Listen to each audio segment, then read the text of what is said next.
Everyone, मैं Ravikant Tiwari, best institutions. आज हम स्टार्ट करने वाले हैं इकोनॉमिक्स बुक का चैप्टर्स।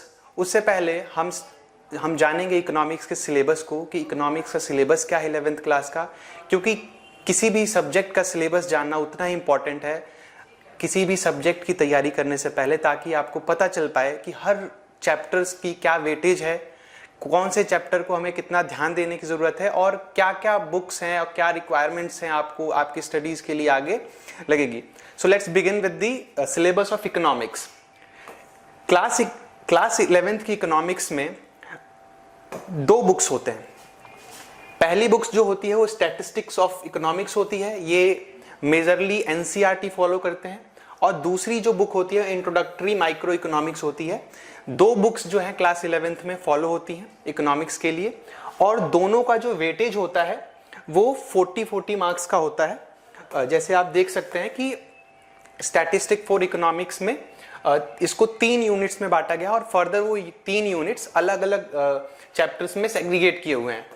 जो दूसरी बुक है इंट्रोडक्टरी माइक्रो इकोनॉमिक्स, उसको हमने जो सिलेबस है उसमें 4 यूनिट्स में डिस्ट्रीब्यूट किया गया है, और उसके बाद हम वो चारों यूनिट्स जो हैं उसको डिफरेंट चैप्टर्स में डिस्ट्रीब्यूट किया गया है। जैसे आप देख सकते हैं स्टैटिस्टिक्स ऑफ इकोनॉमिक्स जो बुक है उसका जो वेटेज है वो 40 है, और जो इंट्रोडक्टरी माइक्रो इकोनॉमिक्स है उसका भी वेटेज 40 है। इसके बाद हम आगे आते हैं। हम जब बात करते हैं स्टैटिस्टिक ऑफ इकोनॉमिक्स की, तो इसमें जो पहला यूनिट है इंट्रोडक्शन, तो इंट्रोडक्शन में मेनली हम फोकस करते हैं कि इकोनॉमिक्स क्या है, इकोनॉमिक्स की मीनिंग, स्कोप क्या है, फंक्शन क्या है, इंपॉर्टेंस क्या है इकोनॉमिक्स का, और स्टैटिस्टिक जो है वो मेनली इस चैप्टर में हम स्टैटिस्टिक इकोनॉमिक्स के बारे में जानते हैं कि इसका क्या स्कोप है, इंपॉर्टेंस क्या है आपके सब्जेक्ट में, आपके लाइफ में। दूसरा जो यूनिट है वो है collection, organisation, presentation of data. Collection of data mainly इस यूनिट में हम देखते हैं कि हम डाटा को कैसे कलेक्ट करते हैं, कैसे उसको अरेंज करते हैं और कैसे उसको प्रेजेंट करते हैं। मेनली इसमें चार्ट्स, ग्राफ वगैरह और कैसे उसका कलेक्शन है, इसमें डील करता है ये चैप्टर। दूसरा प्रेजेंटेशन, कि हम उसको कैसे प्रेजेंट करते हैं, जैसे मैंने फिर से बताया बार ग्राफ्स, इसको हम ग्राफ्स, पाई चार्ट और भी फॉर्म जैसे कि डायग्राम्स वगैरह में, हिस्टोग्राम, पॉलीग्राम, ऑलगीव में, अर्थमेटिक लाइंस, ग्राफ्स में इसको हम समझते हैं और प्रेजेंट करते हैं। तीसरा यूनिट है स्टैटिस्टिक के बुक का स्टैटिस्टिकल टूल्स एंड इंटरप्रिटेशन, जिसमें मेनली हम स्टैटिक्स के जो टूल्स हैं, जैसे कि जो न्यूमेरिकल्स क्वेश्चन जहां से उठ के आते हैं वो यहाँ से आते हैं। मेनली मीन, मीडियन, मोड की जैसे हम बात करते हैं, क्लास 10th में भी हमने इसके बारे में पढ़ा है। तो ये मेजरली ये जो यूनिट 3 है वहां पे डील करती है। बाकी आगे जो इंट्रोडक्शन टू इंडेक्स नंबर है उसमें भी हम इंडेक्स नंबर के बारे में समझते हैं, उसके बाद होलसेल प्राइस क्या होता है, कंज्यूमर प्राइस इंडेक्स क्या होता है, एग्रीगेटिव मेथड, ये सब हम इस यूनिट में देखते हैं। उसके बाद आती है इकोनॉमिक्स की दूसरी बुक, जिसको हम कहते हैं introductory micro economics. Micro economics के दो पार्ट्स होते हैं, माइक्रो इकोनॉमिक्स और मैक्रो इकोनॉमिक्स। जो कि माइक्रो इकोनॉमिक्स होती है वो हम क्लास 11th में पढ़ते हैं, और फर्दर हम क्लास 12th में मैक्रो इकोनॉमिक्स के बारे में हम जानते हैं। माइक्रो इकोनॉमिक्स में भी यूनिट वाइज उसको डिवाइड किया गया है, और यूनिट 1 में जो बुक है माइक्रो इकोनॉमिक्स की, उसमें पहला जो यूनिट है जिसमें कुछ चैप्टर्स होते हैं जो माइक्रो इकोनॉमिक्स के बारे में हम जानते हैं।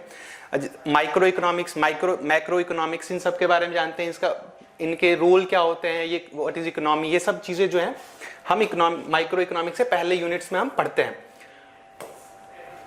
आगे हम देखते हैं कि जो नेक्स्ट यूनिट है इसी चैप्टर का, इसी बुक का, वो है कंज्यूमर इक्विलिब्रियम, डिमांड्स। तो अब कंज्यूमर इक्विलिब्रियम ये होता है कि जब कंज्यूमर का इक्विलिब्रियम कहाँ पे आता है, जैसे कि अगर किसी चीज को कंज्यूम कर रहा है और अगर वो कोई चीज खरीदना चाहता है तो उसका इक्विलिब्रियम कहाँ बनता है कि कहाँ वो मैक्सिमम सेटिस्फेक्शन उसको मिलेगा। तो इन सब चीजों में हम इस चैप्टर में डील करते हैं। डिमांड जो है, और डिमांड जैसे कि हम देखते हैं हम डे टू डे लाइफ में हम ऐसे भी समझ सकते हैं कि डिमांड क्या होता है, कि जब किसी भी चीज का प्राइस बढ़ता है तो डिमांड कम हो जाता है, और कभी भी किसी प्रोडक्ट का प्राइस कम होता है तो उसकी डिमांड क्या होती है, बढ़ जाती है। हम डे टू डे लाइफ में अपने, जैसे कि कभी टमाटर, कभी प्याज, इसके एग्जाम्पल से हम इसको समझते हैं अपने डे टू डे लाइफ में।